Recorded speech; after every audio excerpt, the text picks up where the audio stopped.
We open in a dark forest with twisted trees and black moss. The sky above is just as strange and murky. This is a place filled with bizarre monsters you would never see in reality.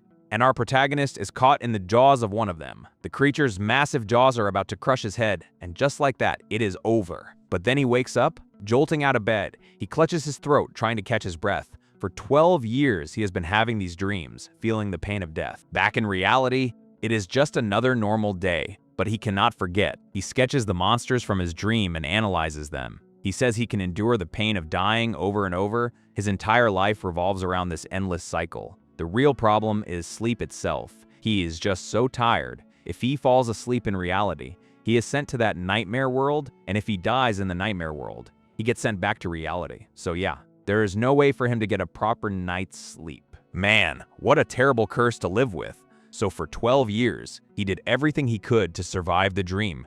He learned swordsmanship, martial arts, survival skills, you name it.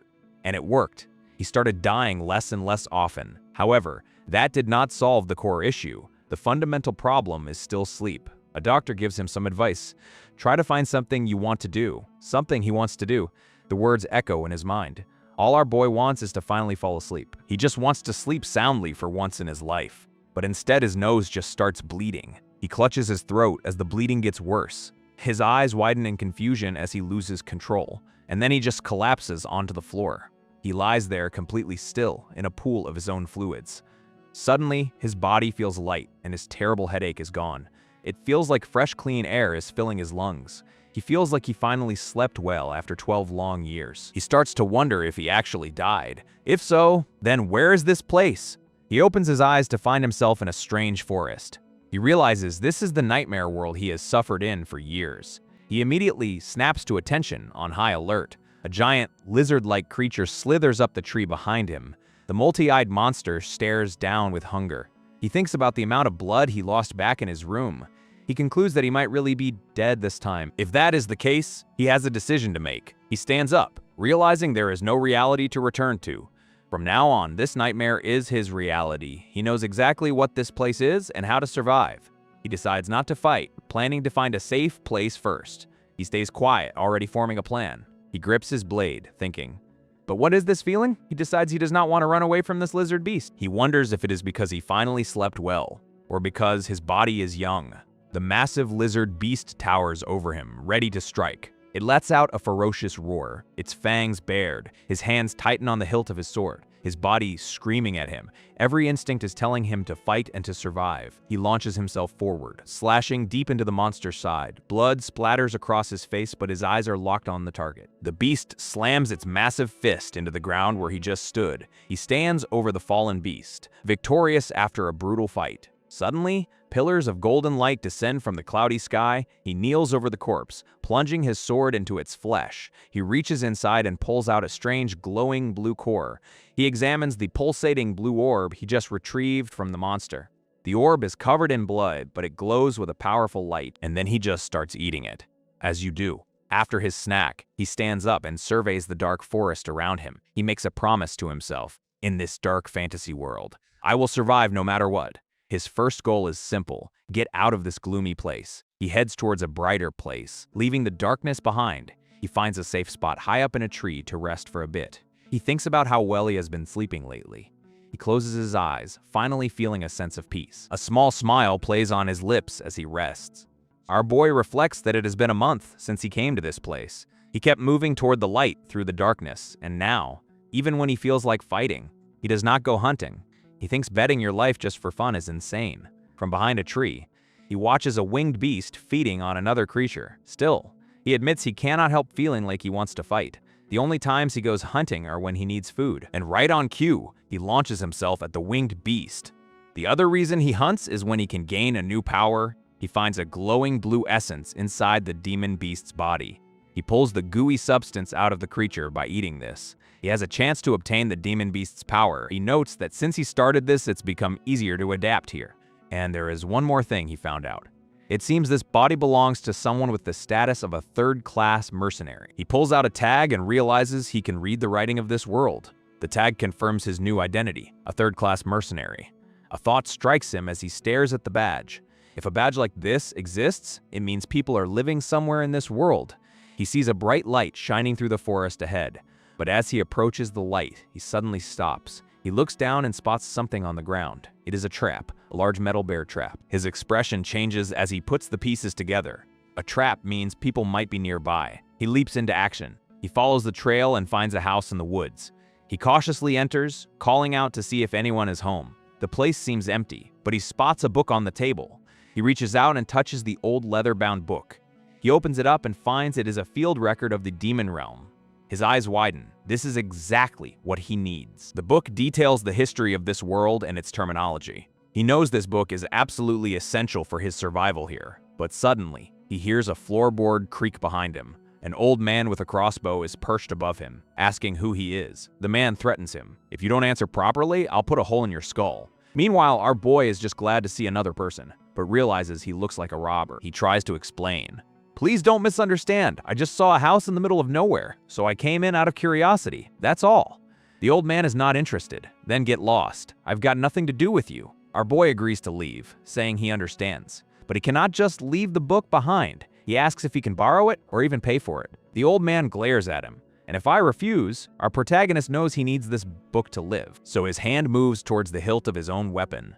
He decides that in that case, he might have to become a robber too. The two of them are now locked in a tense standoff.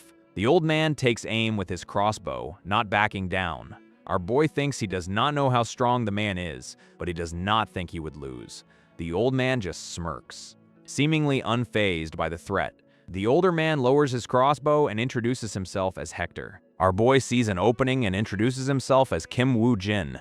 Hector mishears his name and asks him to just call him Jin. Jin looks a bit annoyed that his name is so hard for people here. Hector holds up the book. If you want to read it, stay here for a while and read it. He offers Jin a deal, read the book in exchange for helping with chores, and just like that, Jin found a place to stay in this strange world. He narrates that, while Hector was blunt, he did not seem like a bad person. Over a meal, Hector tells him to eat up. Jin stares at the warm soup. It has been so long since he had a proper meal, man. The simple food tastes heavenly. He thinks Hector might be an angel. The next day, Hector is heading out to hunt. He is going to take revenge on the demon beast that killed his comrade. Hector's expression is grim, filled with a desire for vengeance. Jin realizes the beast must be incredibly powerful to make Hector this tense. And with that, the old hunter heads out into the wilderness, now alone. Jin finally opens the book he was so desperate to read. The book details the history of this world. Starting with the Northern Empire, it tells of a greedy king who sought forbidden power. He laid his hands on the gate of the otherworld, a source of immense energy. From that day on, a dark portal filled with monstrous eyes opened. This was the beginning of the disaster as demon beasts poured into the world. In just 9 years, the creatures turned the entire North into a demon realm. In response, the human factions united and formed the Church Alliance. They erected a great barrier to hold back the tide of demons as Jin closes the book. He thinks to himself, there really is a lot of useful information here, but he realizes the monsters get stronger the deeper you go into the demon realm. Meanwhile, an old hunter with a crossbow is sprinting through the woods. Our boy wonders just how deep into this demon realm he actually is. The old hunter stops to catch his breath, wondering if he got lost. A pack of monstrous wolves with glowing red eyes emerges from the trees. The hunter immediately turns and flees for his life. The pack of beasts gives chase, their fangs bared. He skids to a halt. Realizing he cannot outrun them, he turns and fires a volley of glowing arrows from his crossbow. But the beasts are too fast, easily dodging the attack. The hunter's face twists in disbelief.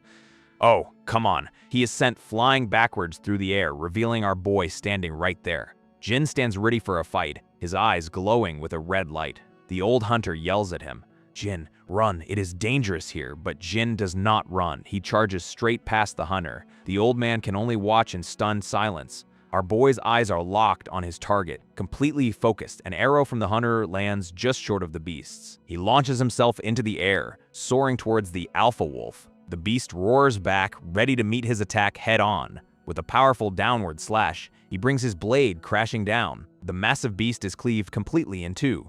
Damn, the rest of the pack freezes, watching their leader fall. One of the remaining wolves bares its teeth, not ready to back down. The old man is in complete disbelief, stammering.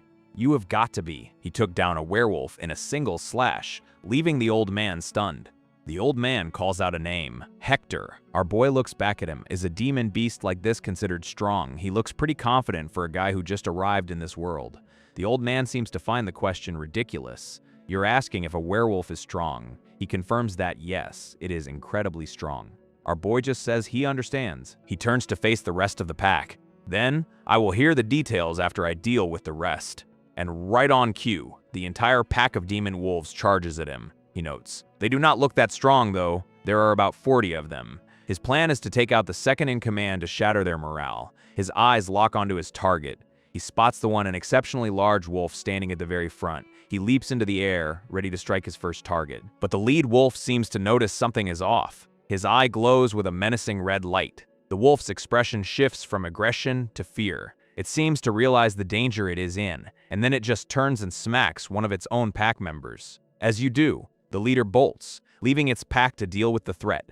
It yelps like a scared pup as it flees for its life. The rest of the wolves are just completely baffled by this. With their leader gone, the entire pack just scatters and runs away. The old man is speechless. They ran away, those wolves who are known for their bravery. Jin thinks to himself that the wolf leader was smart to run away. The fleeing wolf pants heavily, terrified for its life. Later that evening, they are back at Hector's house. Hector explains the bounty on the werewolf's head is at least 40 gold coins.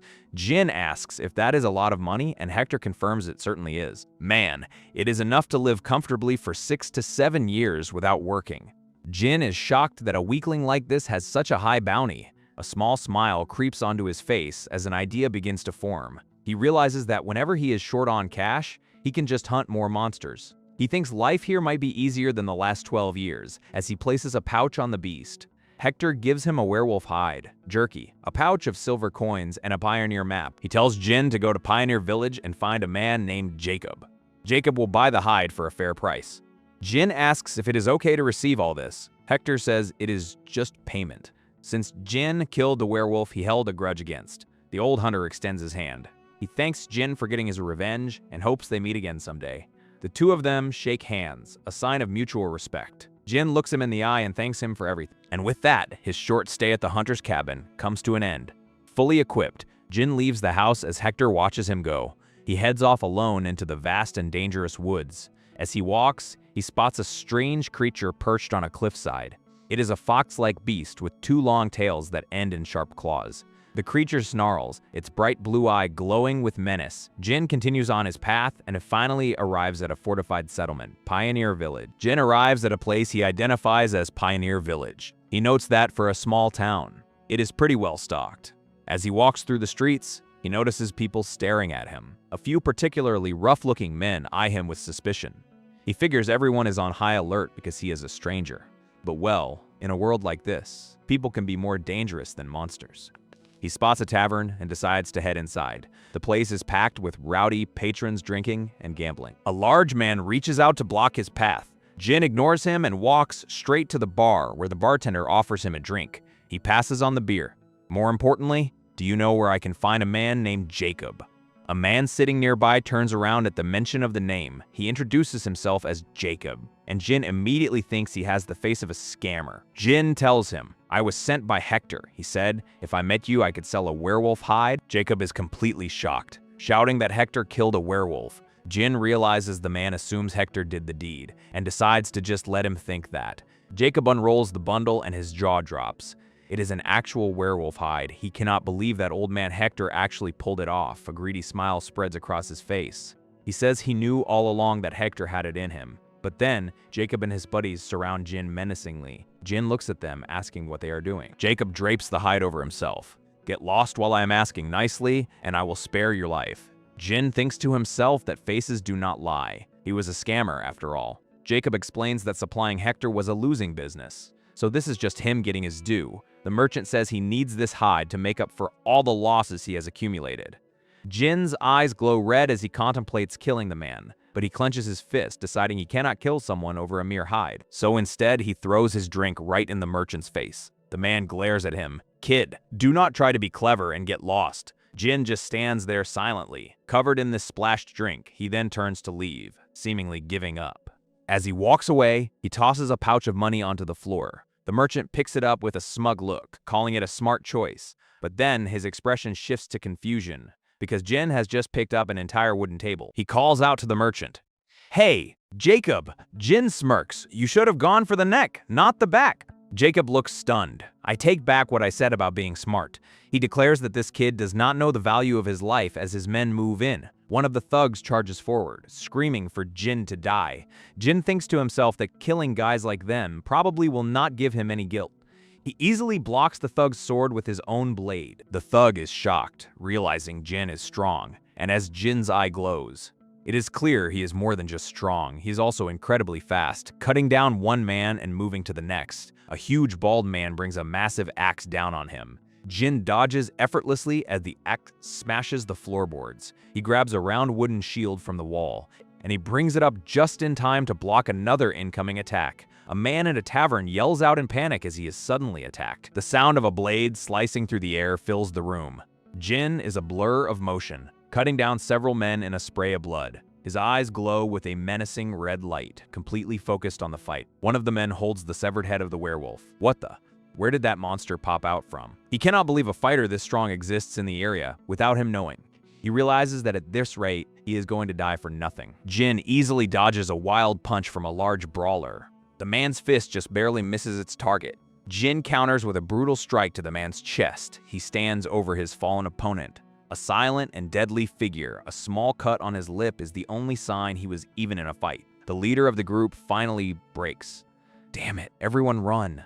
His men scramble to escape the tavern in a complete panic. One of them even dives headfirst through a window to get away. The leader is left behind, sprawled on the ground in terror, but his eyes widen as he sees something new appear at the entrance. A massive red wolf with glowing blue eyes stalks into the village. Jin steps between the wolf and the terrified man, shielding him. He shoves the man aside, taking on the new threat by himself. Our boy just looks confused by this whole situation. The wolf barks ferociously, its drool flying everywhere. Jin recognizes the beast. "You're that scout wolf?" The wolf just glares back at him, seemingly confirming it. Jin's eyes glow red. He asks it, "Did you come here because you want to die too?" The massive red wolf freezes in its tracks, completely stunned by Jin's threat, and then it just whimpers and collapses onto the ground. It starts rolling around on its back, panting and wagging its tails like a puppy.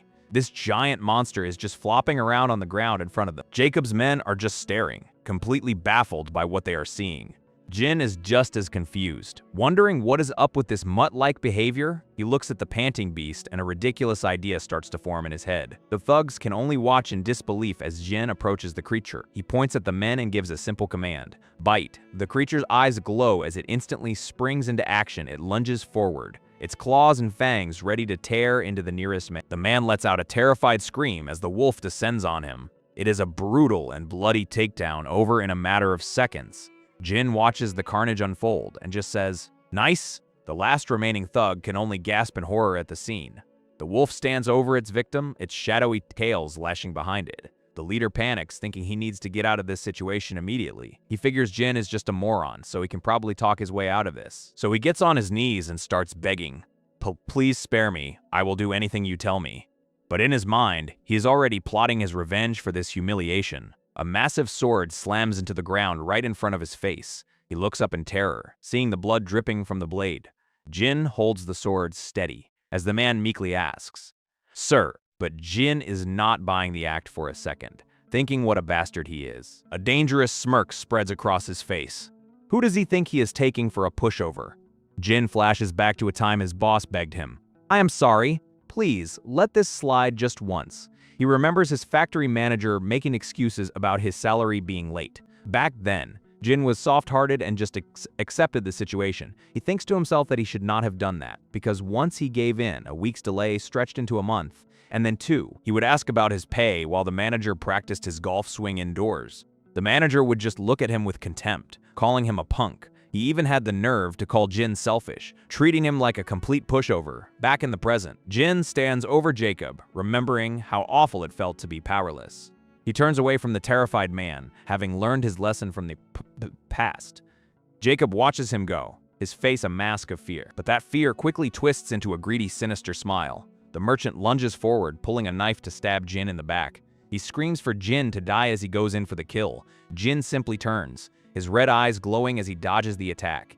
He blocks the blade with his sword, saying it is guys like Jacob who scam others. His eyes burn with cold intensity as he holds the man's arm. The merchant's face contorts in absolute terror, realizing his mistake. Later, the Red Wolf approaches the pouch of money Jin left on the ground. The bag is open, revealing the glimmer of gold coins inside. Jin looks over his shoulder, wondering what the wolf is doing. He asks the creature if it wants to tag along with him. The massive wolf responds by nuzzling up against his side. Jin reaches out and places a hand on the wolf's head. A small, gentle smile appears on his face as he accepts his new companion. The wolf looks surprisingly intelligent as Jin pats its head. Jin pets his new companion. Let's get along from now on, Mutt. They find lodging for the night within the city walls. The next morning, Jin wakes up in a proper bed. The wolf's sleeping on the floor. He feels completely refreshed after a perfect deep sleep. Jin stretches his bandaged body, feeling like he could fly. Later, he washes his clothes by a stream, his scarred back on full display. He splashes his face with water, his expression thoughtful. He reflects that he killed people for the first time, and not just one or two. As he sits by the water, he wonders why he does not feel any guilt. He considers if it is because they were scum, but knows the emotion was something else. He recalls the fight, realizing the feeling was the same as hunting monsters. It was a thrill, clutching his chest. He senses that something inside of him is starting to change. He stares at his hand, contemplating this new part of himself. He wonders if he is cursed, but decides that surviving is what matters. One thing is certain, his life here will be completely different. He walks with his new wolf companion, determined to live a life of abundance. With a calm look, he decides to simply enjoy the present. They arrive at the 5th Pioneer City, and his first order of business is to sell the pelt. He tells the wolf to stay out of sight while he handles things. Walking through the city, he remembers that he needs to visit the Order Alliance for the bounty. He knows there is a branch here, and briefly regrets calling his new friend Mutt. He finally arrives at a large white building that looks like the right place. A man at a desk confirms this is the Order Alliance. What brings you here today?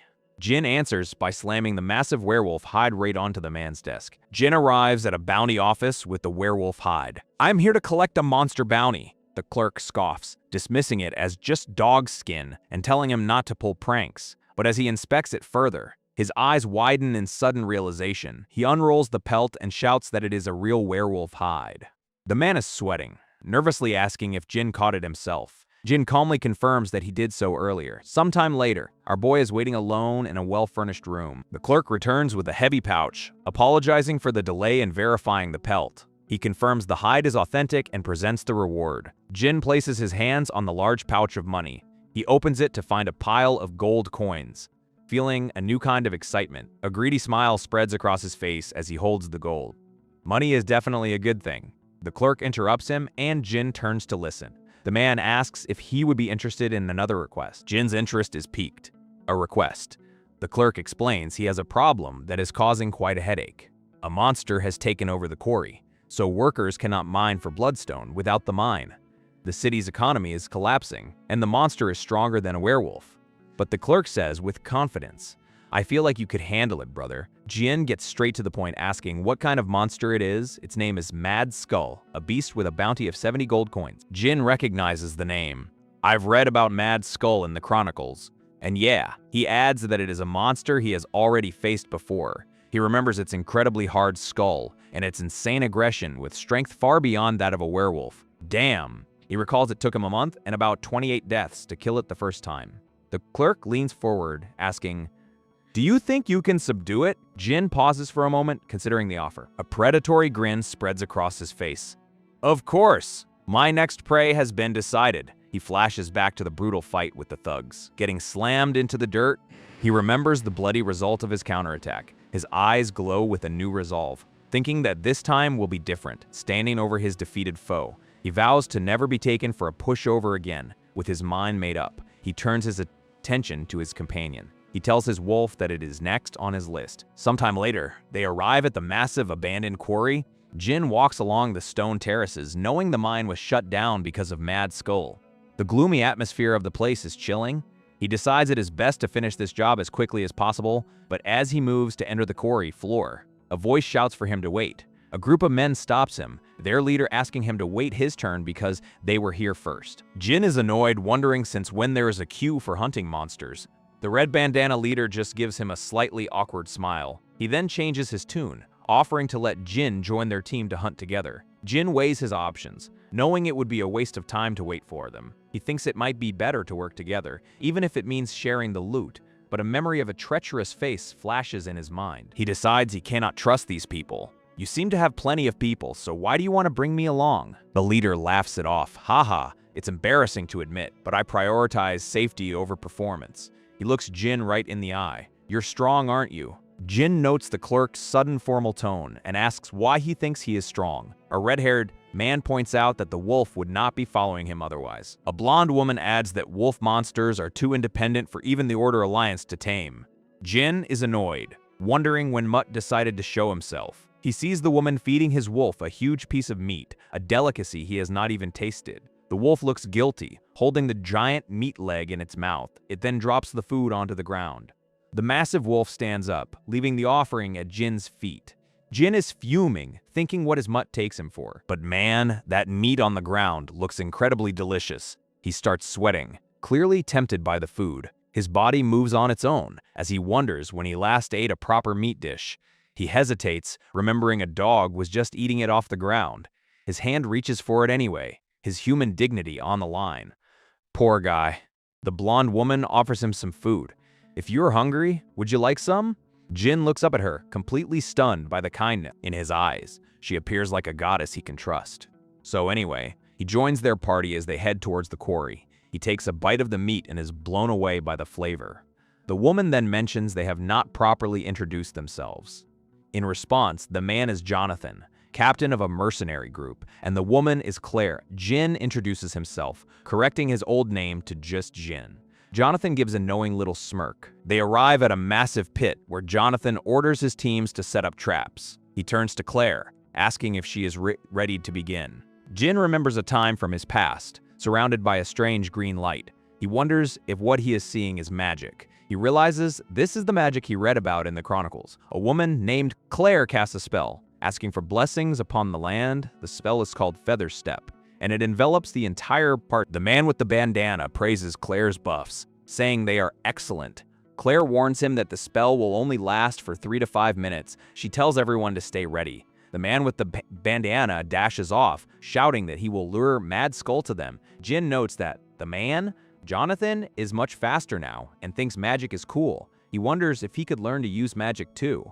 Another party member yells that there is no time to waste because Mad Skull is coming. He warns that one mistake could get them all killed, telling them to stay sharp. Jin considers their plan to lure the monster into a trap, thinking it is not bad, but he questions whether this strategy will actually work on Mad Skull. Jonathan uses his enhanced speed to leap over the charging beast. A man with a red bandana and a bandaged head yells for the trap team. He narrowly avoids the monster's attack as it lunges past him. The trap team panics as Mad Skull appears right in front of them. A massive net is dropped, successfully trapping the creature. The beast thrashes as the net pulls tight around its body.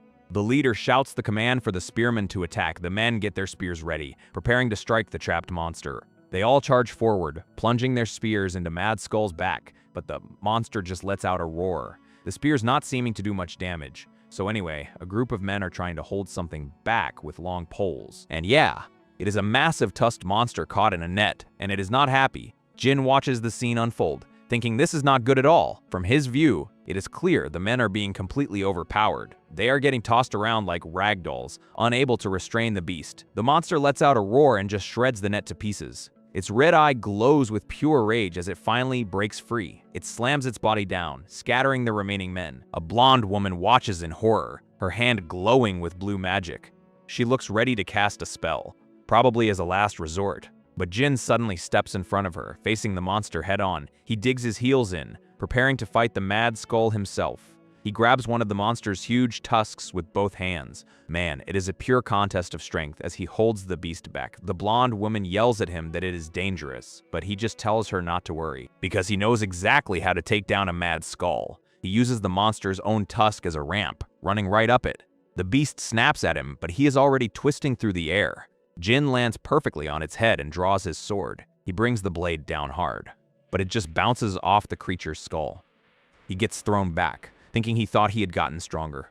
The Mad Skull roars its raw power, shaking the ground. Jin lands on his feet, annoyed with himself for letting his guard down. Then, Glowing white feathers start floating around him, and he has no clue what is happening. The blonde woman reaches out, shouting that she will help too. Jin feels the magic take hold, thinking his body feels much lighter now. A confident smirk appears on his face, as he thinks this will make his plan much easier. The leader offers to help, but Jin just yells for them to stay back. At once, the man with the bandana looks on completely stunned by Jin's command. Surrounded by the glowing feathers, Jin says that for now, it is easier for him to do this alone. He explains that to hunt a mad skull, you only need to know a few things. First, even though it is a monster, it is basically just a pig that runs fast in a straight line, but it has a hard time turning, and he plans to use that to stop it with his enhanced speed. He easily leaps over the charging beast. The monster cannot stop in time and crashes headfirst into a pile of rubble. Its hooves dig into the ground, trying to stop its momentum. It finally skids to a halt, kicking up a cloud of dust. Jin notes the power of buff and prepares for the second step of his plan. He explains that the monster's long tusks serve the same purpose as hands for a human, but they are too hard to be cut with a sword. So he has another idea. He swings his blade in a powerful arc right at the charging monster. The mad skull lets out a piercing shriek of pain. Man, that is a sound of pure agony. He knows the pain will intensify with every movement, making it harder for the beast to attack. Jin rushes in, declaring this mad skull is finished. He drives his sword deep into the monster's leg. The blade sinks into the muscle, crippling the beast's movement. He stands ready, vowing it will not get another chance to attack. A sinister grin spreads across Jin's face, his eyes glowing red. Meanwhile, Jonathan and Claire rush back towards the quarry. They stop in their tracks, shocked by the devastation. What happened here? Let's find Jin first. They look up in surprise as something blocks their path. It is Jin's wolf, and it lets out a low growl. The sudden appearance of the beast startles the two mercenaries. The wolf roars, warning them to stay back. Is it telling us not to interfere? And then they see him. Jin is standing right there. He looks exhausted, thinking he cannot resist a monster essence. Jin, you made it back alive. He tells them there is not any mad skull now, leaving them confused. He gestures to the massive defeated creature. Now, all that's left is pork. The entire group is in disbelief. Amazing. Did you really do it alone? Suddenly, Jin's wolf starts sniffing the air, sensing something. It turns and growls fiercely, putting Jonathan on high alert from a dark tunnel.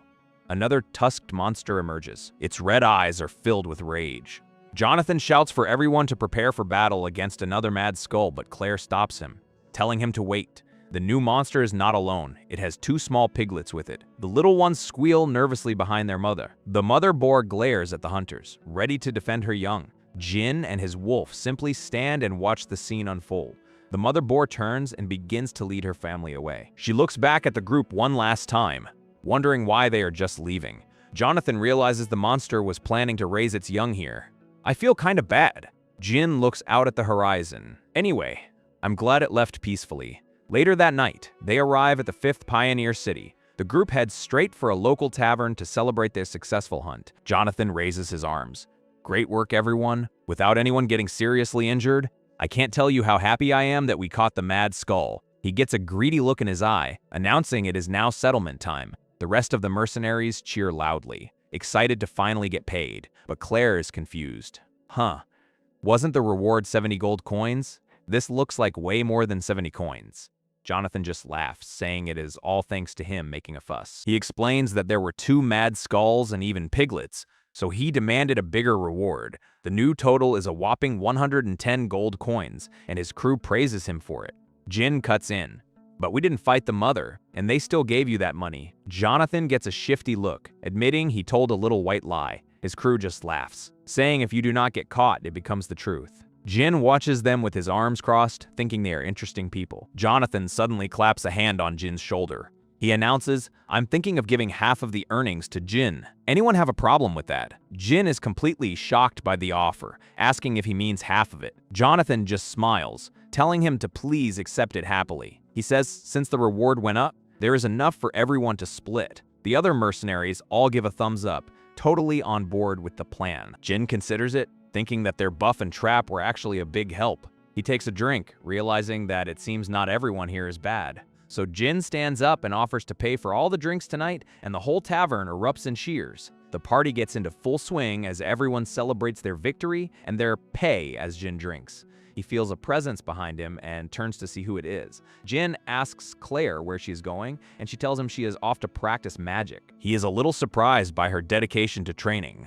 Under the full moon, Claire begins to channel her magical energy. She sits in a meditative pose, completely surrounded by a glowing blue aura. He watches from behind a tree, impressed by her dedication after such a tough fight. The sight of her training makes him think about magic itself. Watching her, he starts to wonder if he should try learning magic too. He asks her to teach him, and she exclaims, "You want to learn magic, of course? I can teach you."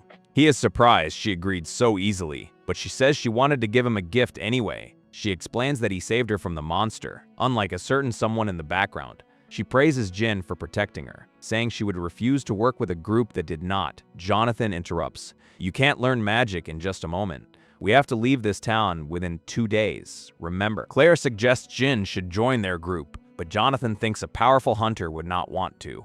Jonathan puts his arm around Jin, saying, "A brave wolf is better off alone." Jin sees right through the act, but admits he does not really have anything else to do. Jin asks about their destination, and Jonathan tells him they are going to the 4th Pioneer City for a job. Jin realizes he was planning to go there anyway, so he asks if he can join them. He awkwardly adds that he could learn magic on the trip, but his excuse is terrible. Jonathan dramatically exclaims what a coincidence it is, happy to have a strong ally. Our boy just smirks, his plan coming together, and so they begin their journey, traveling alongside a massive armored beast of burden. We learn this creature is a Tarask, one of the few demon beasts successfully tamed by humans. Jin recognizes the Tarask from a book, remarking on its incredible size. Jonathan leads the way, shouting for everyone to get a move on as they rest for the night. Claire sleeps on his shoulder, and Jin thinks about his difficult training. He thinks about the dozens of reasons why learning is difficult, but the hardest part is persistent repetition. As Claire demonstrates, he knows some things only grow by doing them over and over, but that growth is slow. Jin grits his teeth, thinking this is hard, and that repeating the same thing during a plateau is painful, but he is used to that kind of pain. The 12 years of suffering he endured to survive in the demon realm made him that much tougher. Doing something until it works is a concept he is already very familiar with, and then a spark of blue energy appears before him. Claire exclaims, "That's it. Just now you successfully sensed magic." And Jin realizes that was mana. He thinks to himself, "It took me 10 days just to feel mana. It really is tough," she tells him. Honestly, that's a bit on the slow side, but it's still great. Some people never sense mana at all. She then reaches into her pouch, announcing it is time for the second step. Claire pours a glowing blue liquid into a small basin.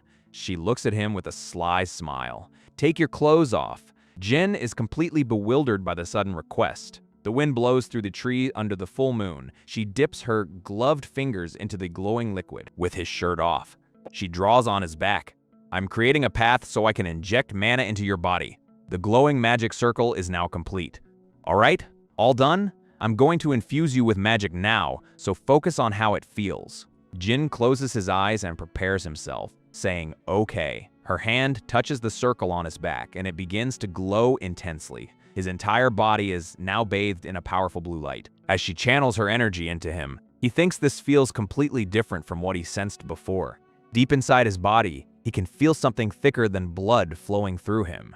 She asks if he can feel the mana, and he confirms he feels something flowing through his body. Claire tells him he has just taken the first step and that there are 3 basic stages to magic. Claire explains the 3 steps of magic: sensing mana, containing it, and then using it to cast spells. She says since he has already passed the first step, they can move on to the second. She will guide the mana to his heart, telling him to create a container for it in his body. Jin concentrates, thinking about preparing his body to store the mana. Claire announces they are beginning, as a massive burst of blue energy erupts between them. A glowing blue magic circle suddenly materializes on Jin's back, but then a vision of a monstrous insect-like creature flashes through the scene. The vision continues, showing a terrifying green praying mantis monster, and then a close-up of a massive eye filled with countless smaller demonic red eyes. Claire looks terrified, wondering what this ominous feeling is. Her own blue aura flares as she looks to the side in alarm. She is now on top of Jin, a strained grin on her face as she pushes down on him. She panics, realizing her mana is being absorbed, and soon it will all be drained. Suddenly,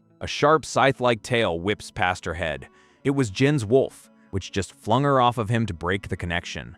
She lands on her feet, Stunned to see the red wolf standing there, the wolf stands guard over Jin, letting out a low growl. She wonders if the wolf stepped in because it sensed she was in danger. Jin calls out her name, finding her sitting on the ground looking shaken. He kneels down beside her, asking if she is okay. She realizes what she just saw was an inner world. She thinks about how an inner world is a person's power and nature given form, and depending on the life someone has lived, their inner world takes a different shape. But for something so ominous to exist in Jin's inner world, she is completely baffled. She looks at him with dead seriousness. "Jin, please be honest with me." Claire looks at Jin with a serious expression. "Have you ever eaten an inner core?" Jin looks back at her, questioning the term inner core. She explains it is the crystal inside demon beasts, and he confirms he has eaten them before. She grabs him by the shoulders in shock. "You ate inner cores? When? And how many did you eat?" He says he has been eating them for 10 years, maybe tens of thousands, and Claire is horrified. Jin asks if there is a problem, and she yells that of course there is a problem. She begins to explain the danger of a human eating inner core. Claire tells him they either die or turn into a demon beast. Jin stands under the moonlight, his eyes glowing a menacing red. The narration explains the concept of karma, also known as retribution. It is a turbid energy from the demonic realm that grants bizarre abilities to those who absorb it. A monster core is a nucleus formed by the accumulation of that karma. The scene shifts to the next day with the group traveling on the Tarask. Claire's thoughts drift to something that is bothering her: the Dark Priest. She recalls that when the otherworldly gate opened, some humans followed the monsters. These madmen ate monster cores and even sacrificed humans to the beasts. Her mind flashes back to Jin's casual confession of eating thousands of cores. She wonders if Jin could possibly be a Dark Priest, but she dismisses the thought, since he would not have been so open about it. Still, she thinks that makes the situation even stranger. In the background, Jin casually dispatches a monster and gives a thumbs up. She cannot understand why he would pick up and eat such gross things. She concludes he is a mysterious man, while a note says he just copied other monsters. Claire warns him to stop eating monster cores, saying he has just been lucky so far. Jin thinks to himself that her information must be wrong, since he is living proof it is not deadly. He wonders if the fact he felt nothing after killing people and wants to keep fighting is all because of the monster cores he has been consuming. He tells Claire he will try to stop, but she is not having it. "Try my ass. You'll absolutely stop. Never again." She warns him that if he keeps eating monster cores, he will not be able to use magic. Jin is stunned by this, and Claire sighs. "Is that more important than your life? I swear." She explains that in his current state, it will be difficult to use mana manifestation, but she reassures him that he should still be able to use mana arts at least. Jin looks back at her, confused, asking what mana arts are. They finally arrive at their destination, the fourth Pioneer City. A huge crowd of mercenaries has gathered in the city square around a glowing pillar. Jin notes the size of the crowd, but Claire says the scale of the request is just one reason. The other reason is that the job is being overseen by a holy knight. A man in shining armor stands before the crowd. Holy Knight Raymond. Jin and his group look on. Impressed by the knight's powerful presence, he can feel the man's intense aura, realizing he is no ordinary human. Jin asks why so many people are here, and Jonathan explains it is a request from the Golden Bug Wolf. He asks if the Golden Bug is a monster, and Claire is shocked he does not know. She sighs, saying he really knows nothing but hunting. Jonathan explains that the Golden Bug is the greatest businessman, a rich tycoon. But, he adds grimly, the man died suddenly not too long ago. Jin asks if he was killed, and Jonathan says there are rumors but nothing is certain. With the Golden Bug dead, Jin wonders why they are all here. Jonathan says he has 2 sons. The sons have inherited his legacy, and the request is to move them and their fortune inside the barrier. Jin finally understands. Moving a tycoon's fortune would draw a massive crowd. A voice calls out, "Next, Black Marlin mercenary group, come forward. It is their turn." Jonathan grabs a confused Jin, yelling that it is finally their turn. A man at a desk sizes Jin up as others whisper about him taming a werewolf. The crowd murmurs about the rumored head crusher, noting he does not look very strong. Jin questions the ridiculous nickname, but Jonathan tells him to just go with it. The white-haired man at the desk stares at them with intense blue eyes. He announces the Black Marlin group is hired for 100 gold coins, and they leave at sunrise. Jonathan is ecstatic, while Jin is shocked by the high pay for just moving luggage. Jonathan explains that half the pay is for labor, and the other half is for their name value. He says they got a great rate thanks to Jin's reputation as the head crusher. Jonathan explains the nickname means he crushes the heads of monsters he fights. Jin thinks to himself that whoever came up with that name has terrible sense. while Jonathan celebrates the payday. Jin considers how this new fame could be useful. He hopes this reputation will help him in his quest to learn mana arts. The scene shifts to the mercenary group quarters later that night. Inside, a chaotic brawl is underway with men fighting in a makeshift arena. One fighter lands a brutal punch on another's jaw. Claire asks Jin if he will be okay participating in the arena fights. Jin says he heard Holy Knights use mana arts, and he plans to get their attention. He tells her not to worry, explaining that he has a plan in mind. He recalls reading that Holy Knights take an interest in strong individuals, and if they acknowledge your strength, you can receive special treatment. Jin steps into the ring to face a much larger opponent. Thinking this will not be too hard, he resolves to draw the Holy Knight's attention in this arena. His opponent rushes forward, throwing a powerful punch. Jin calmly blocks the attack with one hand, completely unfazed. A brawler with taped fists lands a solid punch right on Jin's jaw. The impact sends our boy flying back across the fighting pit. The guy who calls himself Head Crusher laughs. "I am your next opponent, you bastard." Up on the balcony, the Holy Knight sips his drink, thinking he has drawn enough attention, but Jin thinks that just getting attention is not enough. The real start is now. He knows that to make the Holy Knight take him seriously, he needs to defeat more guys. He thinks if he just defeats 2 or 3 more like that, the Knight will start to wonder where a guy like him came from. But when he has defeated dozens, standing over a pile of bodies, Jin believes a real knight would have a very specific thought, and just as he predicted, the Holy Knight tells his apprentice, "Rex, fight that guy." The apprentice, Rex, is insulted. "He wants me to fight a mere mercenary." Jin watches them from below, knowing this is when things really begin. His plan is to refuse the fight, and that is how he will start negotiations to learn mana arts. Rex is completely stunned by the silent refusal he feels from Jin.